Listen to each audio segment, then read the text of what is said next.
യേശുക്രിസ്തുവിന്റെ സ്നേഹവന്ദനം പ്രിയരെ. അപ്പോൾ ഇന്ന് ഞാൻ നിങ്ങളോട് സംസാരിക്കാൻ ആഗ്രഹിക്കുന്ന വിഷയം മത്തായി എഴുതിയ സുവിശേഷം ക്ലാസ്സാണ്. അതിൻ്റെ 1:18 നമ്മൾ പറഞ്ഞു. അടുത്തത് നമ്മൾ പറയാൻ 19 വാക്യം മുതലുള്ള വാക്യങ്ങൾ വായിച്ച് കേൾപ്പിക്കാം.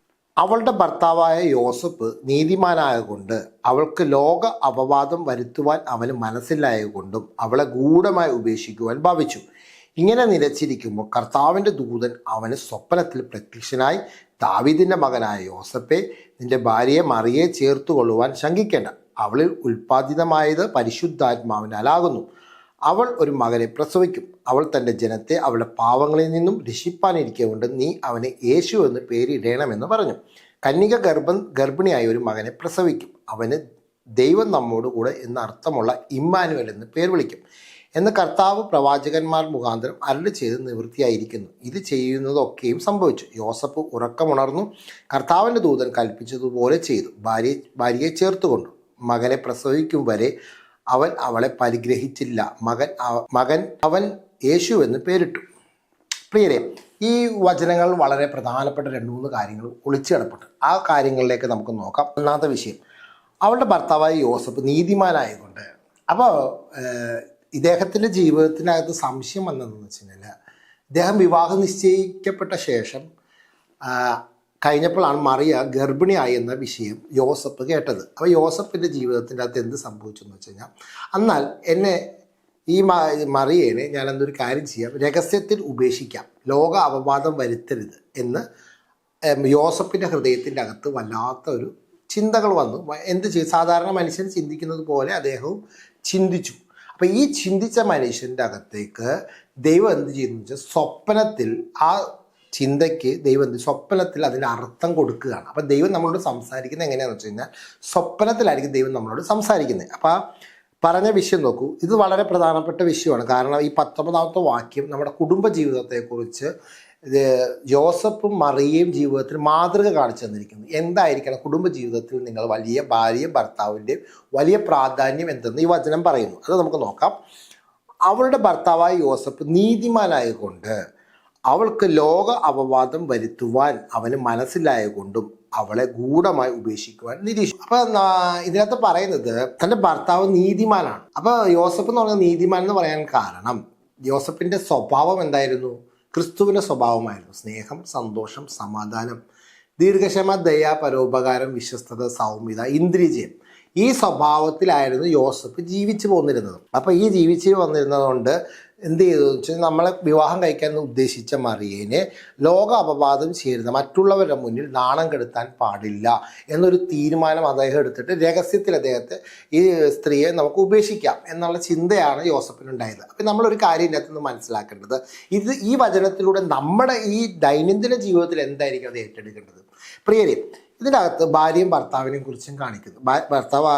ഭാര്യയും ഭർത്താവും ആയിട്ടില്ല, വിവാഹ നിശ്ചയം ചെയ്തിട്ടുള്ളൂ. പക്ഷേ ഇതിൻ്റെ അകത്തൊരു ഭാര്യയും ഭർത്താവും ചെയ്യേണ്ട ഒരു കാര്യങ്ങൾ ഇതിനകത്ത് വ്യക്തമായി. നമ്മുടെ ജീവിതത്തിനകത്ത് ഈ വിവാഹം എല്ലാം ചെയ്ത് കുറച്ച് നാൾ കഴിയുമ്പോഴത്തേക്ക് നമ്മൾ എന്ത് ചെയ്യുമെന്ന് വെച്ച് കഴിഞ്ഞാൽ, ആദ്യത്തെ കുറച്ച് നാളൊന്നും നമ്മുടെ ഭാര്യയുടെയോ ഭർത്താവിൻ്റെ കുറ്റങ്ങളോ കുറവുകളോ ഒന്നും കാണത്തില്ല. പക്ഷേ നമ്മൾക്ക് എന്തെന്നറിയില്ല, കല്യാണം കഴിച്ച് നമ്മളൊരു വീട്ടിലോട്ട് ചെന്നു കുറച്ച് നാൾ കഴിയുമ്പോഴത്തേക്കും ഭർത്താവിൻ്റെ കുറേ കുറവുകൾ നമുക്ക് മനസ്സിലാവും, ഭാര്യയുടെ പല കുറവുകളും മനസ്സിലാവും. ഇത് ആരോട് സംസാരിക്കും?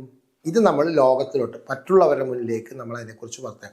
ഉടനെ നമ്മൾ എന്ത് ചെയ്യും? ഭർത്താവിൻ്റെ കുറവുണ്ടെങ്കിൽ നമ്മുടെ ഫ്രണ്ട്സിനോട് അറിയിക്കും, അല്ലെങ്കിൽ നമ്മുടെ മാതാപിതാക്കളെ അറിയിക്കും. അങ്ങനെ പല പല കുറ്റങ്ങൾ പറയാനിടയാവും. അപ്പോൾ ഇത് മുഖാന്തരം എന്ത് സംഭവിക്കുന്നു പറഞ്ഞാൽ, ഇത് വേറെ ആൾക്കാരുടെ വഴി മുഖാന്തരം ആ സ്ത്രീ ഭർത്താവിൻ്റെ കുറ്റമാണെങ്കിൽ ഭർത്താവ് അത് കേൾക്കാനിടയാവും, ഭാര്യ അത് പറയണം. ഭാര്യയുടെ കുറ്റം ഭർത്താവ് കൂട്ടുകാരന്മാരോടും മറ്റുള്ളവരോടും പങ്കുവെക്കുകയാണെങ്കിൽ ഭാര്യ അത് കേൾക്കാനുണ്ടാവും. ഇത് ഉണ്ടാവുമെന്ന് സംഭവിക്കുന്നു, ലോക അപവാദം പറയുന്ന ലെവലിലേക്ക് നമ്മുടെ ലൈഫ് മാറുകയാണ്. ഇത് ചെയ്യുമ്പോൾ എന്ത് സംഭവിക്കുന്നു വെച്ച് കഴിഞ്ഞാൽ, നമ്മുടെ കുടുംബ ജീവിതത്തിൻ്റെ അകത്ത് വിള്ളലുകൾ സംഭവിക്കും. അപ്പോൾ ഇവിടെ യോസഫ് എന്താ ചെയ്തത്? മറിയേനെ ഇത് ചെയ്യരുത്, എന്താണ്, അപമാനിക്കാൻ പാടില്ല എന്നൊരു തീരുമാനം അദ്ദേഹം ഏറ്റെടുത്തിരുന്നു. ആ നീതി തീരുമാനം ഏറ്റെടുത്തത് മുഖാന്തരം അദ്ദേഹത്തിൻ്റെ ജീവിതത്തിനകത്ത് എന്ത് സംഭവിച്ചു? അദ്ദേഹം ആരോടും പറയാനിടയായില്ല. പക്ഷെ ദൈവത്തോട് അദ്ദേഹം കാര്യം പറഞ്ഞു, കർത്താവേ, എനിക്ക് ഇങ്ങനെ ഒരു വിഷയമുണ്ട്, ഞാൻ എന്ത് ചെയ്യേണ്ടു എന്ന് ചോദിച്ചുകൊണ്ടേയിരുന്നു ദൈവത്തോട്. ചോദിച്ചുകൊണ്ടിരുന്നപ്പോഴാണ് ദൈവം എന്ത് ചെയ്യുന്ന അടുത്ത സ്റ്റെപ്പാണ് ദൈവം ചെയ്തത്.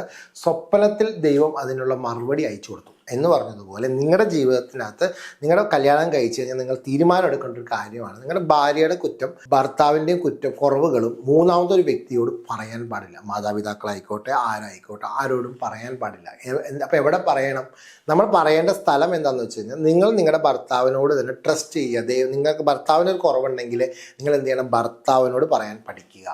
ഭാര്യയുടെ ഒരു കുറവുണ്ടെങ്കിൽ ഭാര്യയോട് തന്നെ തിരിച്ച് ഭർത്താവ് പറയാൻ പഠിക്കുക. അങ്ങനെ നിങ്ങൾ പരസ്പരം നിങ്ങളുടെ കുറവുകൾ അങ്ങോട്ടും ഇങ്ങോട്ടും പറഞ്ഞ് മനസ്സിലാക്കുവാണെങ്കിൽ, തെറ്റുകൾ തിരുത്തി മുന്നേറുവാൻ ഇടയാകുവാണെങ്കിൽ ഈ യോസഫിനുള്ള ജീവിതത്തിൽ പോലെ തന്നെ ദൈവത്തിൻ്റെ ശബ്ദം നിങ്ങളുടെ ജീവിതത്തിൽ പ്രവർത്തിക്കാൻ ആരംഭിക്കും.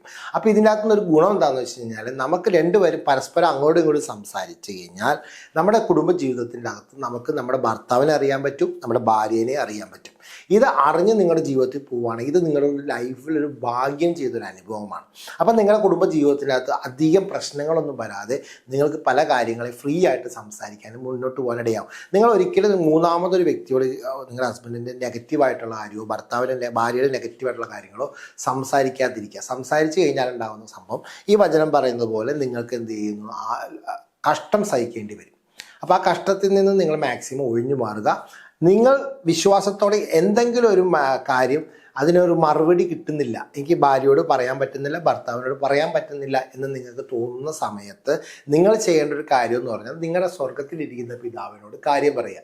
ഈ കാര്യം പറഞ്ഞു കഴിഞ്ഞാൽ അടുത്ത് എന്ത് സംഭവിക്കാൻ പോകുന്നതെന്ന് വെച്ചാൽ, യോസഫിന് കിട്ടിയ പോലെ തന്നെ സ്വപ്നത്തിൽ ദൈവാത്മാവിൻ്റെ ശബ്ദം നിങ്ങൾ കേൾക്കാൻ തുടങ്ങും. അതാണ് യോസഫിൻ്റെ ജീവിതത്തിൽ സംഭവിച്ചത്. അപ്പോൾ യോസഫിൻ്റെ ജീവിതത്തിൽ എന്ത് സംഭവിച്ചു?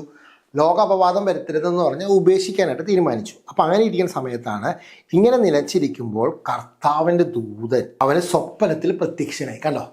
ഇങ്ങനെ നിലച്ചുകൊണ്ടിരുന്നപ്പോൾ എന്ന് വെച്ചാൽ ദൈവത്തോട് അദ്ദേഹം ഞെരുങ്ങിക്കൊണ്ടേ ഇരിക്കുകയായിരുന്നു. കർത്താവ്, ഇതിനെന്തൊരു സൊല്യൂഷൻ, ഞാൻ എന്ത് ചെയ്യേണ്ടു എന്ന് ചിന്തിച്ചുകൊണ്ടേയിരുന്ന സമയത്ത് യോസഫിൻ്റെ ജീവിതത്തിൽ എന്ത് സംഭവിക്കുന്നു? യോസഫിൻ്റെ അകത്തേക്ക് പറയാണ്, ദൂതൻ സ്വപ്നത്തിൽ പ്രത്യക്ഷനായി. അടുത്ത് പറയാം, ദൂത് പറയാണ്, ദാവീദിൻ്റെ മകനായ യോസഫേ. അപ്പോൾ ക്ഷണിക്കുകയാണ്, ദാവീദിൻ്റെ മകനായ യോസഫേ, നിന്റെ ഭാര്യയായ മറിയെ ചേർത്തുകൊള്ളുവാൻ ശങ്കിക്കേണ്ട. അപ്പോൾ ഭാര്യയോട് പറയും, ഭാര്യയെ ചേർത്തുകൊള്ളുവാൻ നീ ഭയപ്പെടണ്ട. അപ്പോൾ അവളിൽ ഉൽപ്പാദിതമായിരിക്കുന്നത് പരിശുദ്ധാത്മാവിനാലാകുന്നു. അപ്പോൾ അദ്ദേഹത്തിന് സംശയം എന്ന് പറഞ്ഞാൽ, ഞാൻ വിവാഹം നിശ്ചയിക്കുന്നതിന് മുമ്പേ ആ സ്ത്രീ ഗർഭിണിയായി, പക്ഷേ അത് എങ്ങനെ സംഭവിച്ചു എന്നറിയാതെ ഇരിക്കുന്ന ഒരു സംശയം. അപ്പോഴാണ് യേശു കർത്താവ് പരിശുദ്ധാത്മാവ് പറയുന്നത്, നീ ഭയപ്പെടേണ്ട, നിന്റെ ഭാര്യയെ നീ ചേർത്തുകൊള്ളുക. അപ്പോൾ നിങ്ങൾക്കൊരു കാര്യം ഇതിനകത്ത് മനസ്സിലായില്ലേ? ഇത് നമ്മുടെ കുടുംബജീവിതത്തിൽ വലിയ പ്രധാനപ്പെട്ട ഒരു കാര്യമാണ്. നിങ്ങളുടെ ഭർത്താവിനും ഭാര്യയ്ക്കും എന്തെങ്കിലും സംശയമോ ബുദ്ധിമുട്ടോ ഉണ്ടെങ്കിൽ നിങ്ങൾ ദൈവത്തോട് പറയാം. നിങ്ങൾക്ക് എന്ത് സംഭവിക്കും? കർത്താവിൻ്റെ ദൂതം നിങ്ങൾക്ക് പ്രത്യക്ഷനായി നിങ്ങൾക്ക് എന്ത് ചെയ്യുന്നു? സ്വപ്നത്തിൽ ഇതിനുള്ള സൊല്യൂഷൻ നിങ്ങൾക്ക് ദൈവം പറഞ്ഞു തരും. അപ്പം മൂന്നാമതൊരു വ്യക്തിയിൽ നിന്ന് നിങ്ങൾക്ക് സൊല്യൂഷൻ എടുക്കേണ്ട ആവശ്യമില്ല, ദൈവത്തിൽ നിന്ന് സൊല്യൂഷൻ എടുക്കണം എന്നാണ് ദൈവം ഇവിടെ പഠിപ്പിക്കുന്ന കാര്യം. അപ്പോൾ ഈ ഒരു കാര്യം ഞാൻ നിങ്ങൾ ചേർത്ത് പറഞ്ഞതേ ഉള്ളൂ. അപ്പോൾ അടുത്ത കാര്യം നിങ്ങൾക്ക് മനസ്സിലാകും. അപ്പോൾ എന്ത് സംഭവിച്ചു? യോസഫ് സ്വപ്നം ഉണർന്നു. അടുത്ത പറയാം, യോസഫ് ഉറക്കത്തിൽ നിന്നും ഉണർന്ന കർത്താവിന് ദൂതൻ കൽപ്പിച്ചതുപോലെ ചെയ്യുവാൻ ഭാര്യയെ ചേർത്ത് കൊണ്ടു. എന്നിട്ട് ഭാര്യയോട് എന്ത് ചെയ്തു? ചേർത്ത് പിടിക്കാനിടയായി. അതാണ് നമ്മുടെ ജീവിതത്തിലെ ഏറ്റവും വലിയ ഇമ്പോർട്ടൻ്റ് ആയിട്ടുള്ള കാര്യം. ദൈവം നമ്മളോട് സംസാരിക്കുമ്പോൾ നമ്മുടെ ഭാര്യയോട് ചേർത്ത് കൊള്ളാനായിട്ട് നമുക്ക് ഇടയാകും പ്രിയരെ. അപ്പോൾ ഈ ഒരു കാര്യം നിങ്ങൾക്ക് മനസ്സിലായി. അടുത്ത പറയാം, അവൾ ഒരു മകനെ പ്രസവിക്കും, അവൾ തൻ്റെ ജനത്തെ പാവങ്ങളിൽ നിന്ന് രക്ഷിപ്പിക്കേണ്ടതിന് അവന് യേശു എന്ന് പേരിടണം. അപ്പം ദൈവം, നമ്മൾ നേരത്തെ കഴിഞ്ഞ വീഡിയോ പറഞ്ഞു നമ്മുടെ എങ്ങനെ സംഭവിച്ചെന്ന് വെച്ച് കഴിഞ്ഞാൽ, യേശു നമ്മുടെ പാവങ്ങളിൽ നിന്ന് പിടിപ്പിക്കാൻ. അപ്പോൾ എന്താണ് പാവം എന്ന് പറഞ്ഞാൽ മനസ്സിലായല്ലോ? മനുഷ്യൻ മനസ്സിൻ്റെ നിയമത്തിൽ നിന്ന് നമ്മളെ രക്ഷിക്കാൻ വേണ്ടിയിട്ട് എന്ത് ചെയ്തു? യേശു എന്ത് ചെയ്തു? പാവങ്ങളിൽ നിന്ന് രക്ഷിക്കേണ്ടത് നീ അവന് യേശു എന്ന് പേരിടണം എന്ന് പറഞ്ഞു. അപ്പോൾ യേശു എന്ന് പേരിടണമെന്ന് ഓൾറെഡി മാതാപിതാക്കൾക്ക് അപ്പൻ കൊച്ചിന് എന്താ പേരിടണമെന്ന് ഓൾറെഡി പറഞ്ഞു കൊടുത്തു. അപ്പോൾ യേശു എന്ന് പേരിട്ടു. കന്യക ഗർഭിണിയായ ഒരു മകനെ പ്രസവിക്കും, അവൻ ദൈവം നമ്മോട് കൂടെ എന്ന അർത്ഥമുള്ള ഇമ്മാനുവൽ എന്ന് പേര് വിളിക്കും എന്നും പറഞ്ഞു. ഇതാര് പറഞ്ഞു? പ്രവാചകന്മാർ പറയാണ്. എന്നാൽ കർത്താവ് പ്രവാചകന്മാർ മുഖാന്തരം അരുളി ചെയ്തത്. അപ്പോൾ അരുളി ചെയ്തത് എന്ത് സംഭവിച്ചു? പാവങ്ങളിൽ നിന്നും നമ്മളെ രക്ഷിക്കണം. അപ്പോൾ എന്താ നമ്മുടെ ഉള്ളിലിരിക്കുന്ന പാവം? മനസ്സെന്ന് പറയുന്ന നിയമം നമ്മുടെ അകത്തിരിക്കുകയാണ്. അപ്പോൾ യേശുവിന് എന്ത് ചെയ്തു? യേശു നമുക്ക് എന്ത് ചെയ്തു? മനസ്സിൽ നിന്നും നമ്മളെ രക്ഷപ്പെടുത്തുവാൻ വേണ്ടിയിട്ട്, നമ്മുടെ സബ് കോൺഷ്യസ് മൈൻഡിനെ രക്ഷപ്പെടുത്തുവാൻ വേണ്ടിയിട്ട് എന്ത് ചെയ്തു? ഈ ഭൂമിയിലേക്ക് കന്യക ഗർഭിണിയായി കുഞ്ഞു വന്നു. അതാണ് പറയുന്നത് ഇമ്മാനുവൽ. അപ്പോൾ ഇതിനകത്ത് ഈ കാര്യം നിങ്ങൾക്ക് മനസ്സിലായി. അപ്പോൾ അടുത്ത പറയാം, യോസഫ് ഉറക്കമുണർന്ന് കർത്താവിൻ്റെ ദൂതൻ കൽപ്പിച്ചതുപോലെ ചെയ്തു, ഭാര്യയോട് ചേർത്ത് കൊടുത്തു. അങ്ങനെ പറയാം, മകനെ പ്രസവിക്കും വരെ. അടുത്തൊരു കാര്യം പറയണേ, പ്രഗ്നൻസി ആകുന്ന സമയത്ത് നമ്മൾ ചെയ്യേണ്ട ഒരു കാര്യമാണ്, മകനെ പ്രസവിക്കും വരെ അവൻ അവളെ പരിഗ്രഹിച്ചില്ല.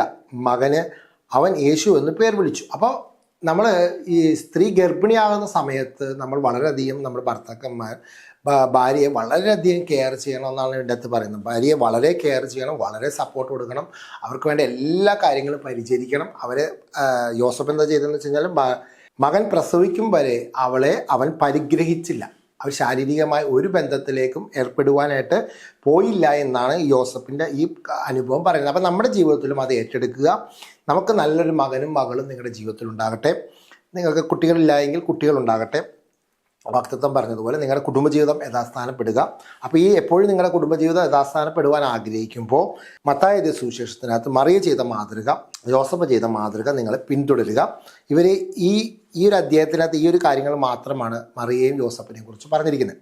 അപ്പോൾ ഇത് നിങ്ങളുടെ ജീവിതത്തിൽ ഇത് കാര്യങ്ങൾ മനസ്സിലായി എന്ന് ഞാൻ വിശ്വസിക്കുന്നു. അപ്പോൾ നമുക്ക് 1ാം അധ്യായം ഓൾറെഡി തീർന്നു.